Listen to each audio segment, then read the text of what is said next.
Hey, what's going on, guys?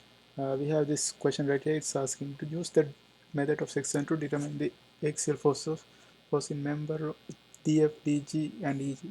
First of all, in this kind of question, we note the things we are asking. So DF is this one, DG is this one, and EG is this one, right?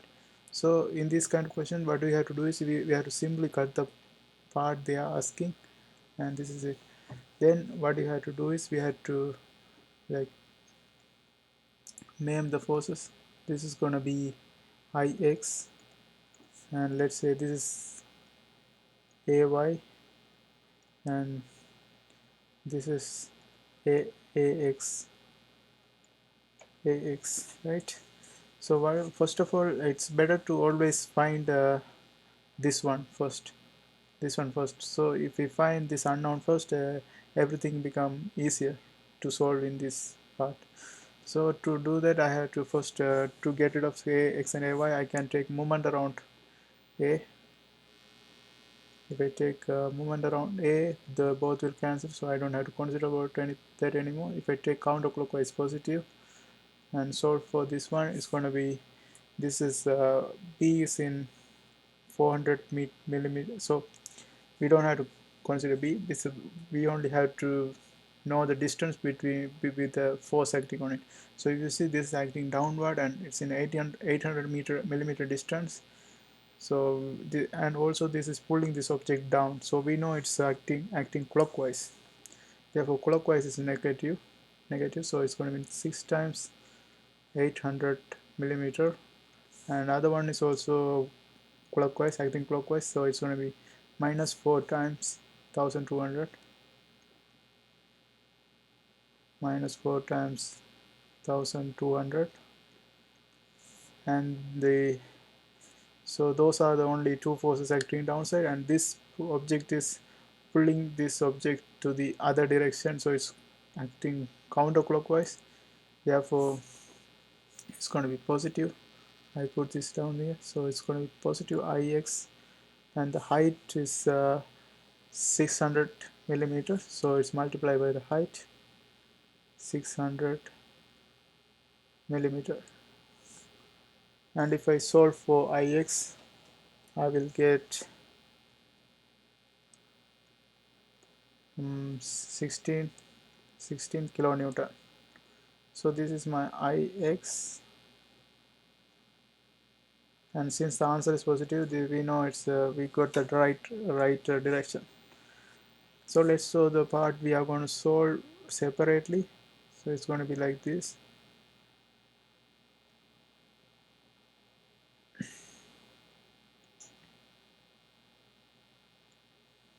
So we have this cut.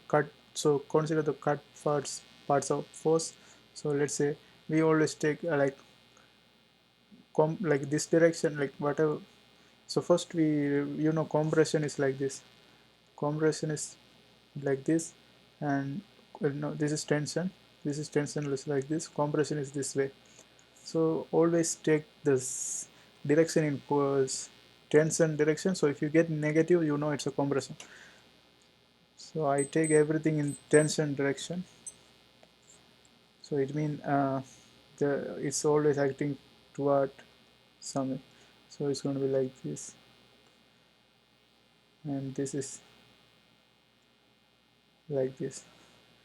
So these are the three things, and this is our EG, this is DG, and this is FD, FD, right? Or DF, whatever the way you want to name it, because it's better to name DF, that's what they are asking.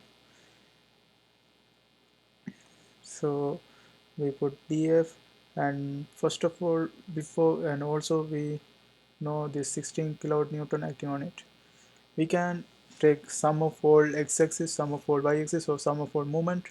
So before we approach this question, it's better to think a little bit, because that will save a lot of time. So if you see this EG and DG, both of them are unknown. unknown, and these are formulating from this one. So the best thing I can do is if I take the moment around this g. So if I take this moment around g, this both will cancel and I don't have to take that anymore. So we have, then I have only one unknown force, and I have also this 4 kilonewton acting downside. So I have only one unknown force. So it's better to take moment around g. So if I take that one, it's going to be moment around g, let's say counterclockwise positive, and total moment is 0 in statics. So this is moment around g, and let's calculate everything. So this is going to be 16 kilonewton, and it's pulling this object counterclockwise other side. Therefore I know it's going to be positive 16 kilonewton, and we have to know this distance is 300 millimeter, so it's multiplied by 300. Also we have force acting 4 kilonewton, since this is the force and this is acting along the origin of this one. So along the origin, and it's pulling downside, it means there's no distance I can take for this. So it's a zero, it's zero moment actually. If it's like, if it's horizontal, I can it's directly vertical to this one. It's a vertical thing, so we can't take anything, any distance or anything to, and it's pulling this one down. So that's zero. And df is pushing this object in clockwise direction. If I take this, pushing this clockwise, therefore it's going to be negative df times the distance is 300 millimeter. From here we are calculating 300, so it's going to be 300 equal to 0. Now if I calculate df, it's simply the 300 cancels, it's going to be just 16 kilonewton. And if the answer is positive, therefore we know that our assumption is right and the direction is right, therefore it's in tension, right? df, we have found df. Now so let's, you can name fdf. FDF, it's better to name FDF, but it's okay to name like this too. Then now I have found DF, so this is done. So now let's see, we have this horizontal one, this vertical one, this horizontal one. Now we have to find EG and DG. EG is directly horizontal, and DG is acting horizontal and vertical, right? So since we have a vertical already known and we don't have any other vertical, it's better to calculate dg in a vertical axis. So therefore I take the total vertical force is equal to 0 in statics.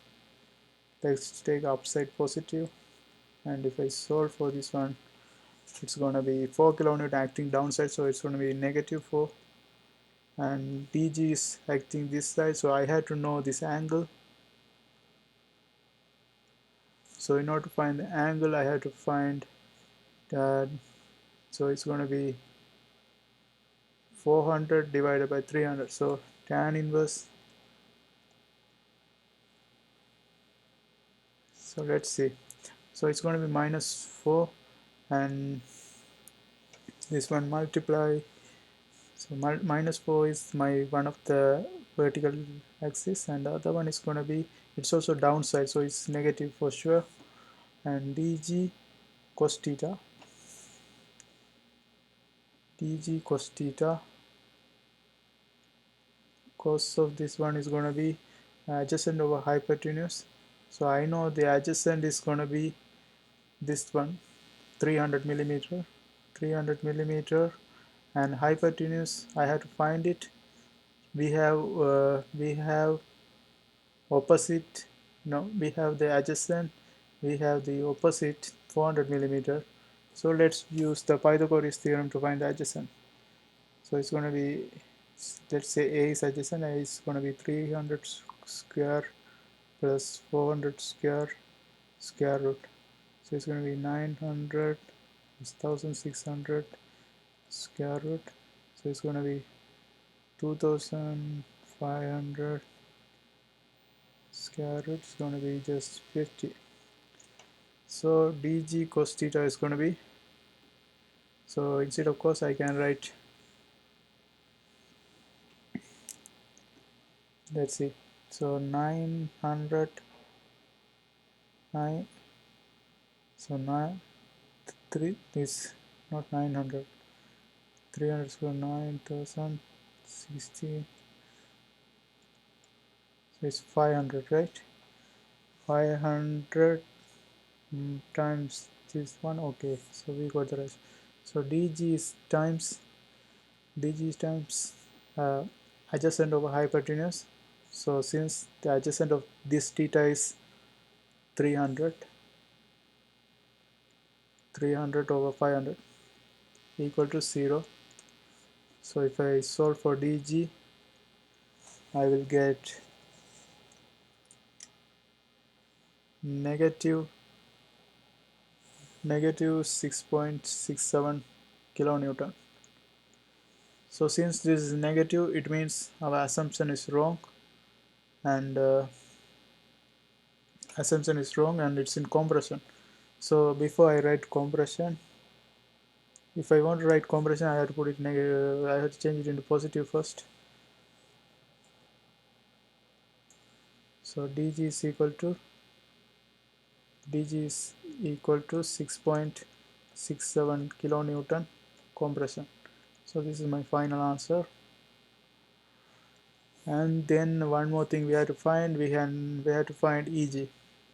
So we know we have found df already, we have found dg already, now we have to find eg. So it's better to, the only thing we have to do is horizontal force, because we know this horizontal, and dg horizontal we can calculate.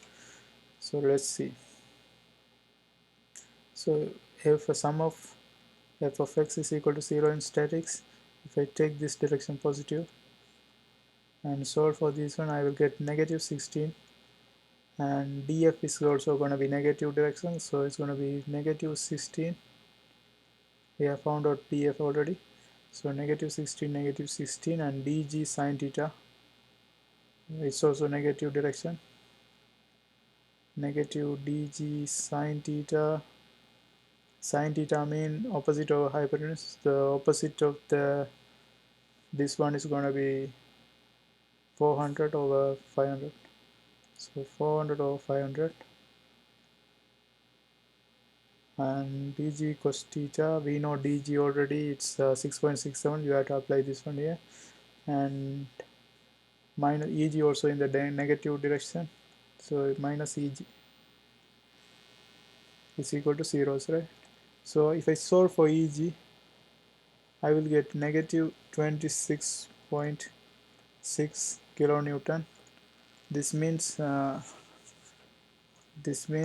our assumption is wrong. So we know this dg also assumption is wrong. It means we have to show this is acting.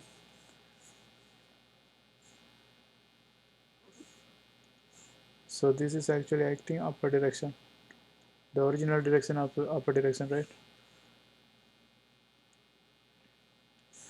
So the original direction for dg is upper direction, and this one is also in compression because it's negative. Eg is going to be 26.6 kilonewton compression, and eg should be this direction. So that is my word question. We have found df, dg, eg. So these are the final answers.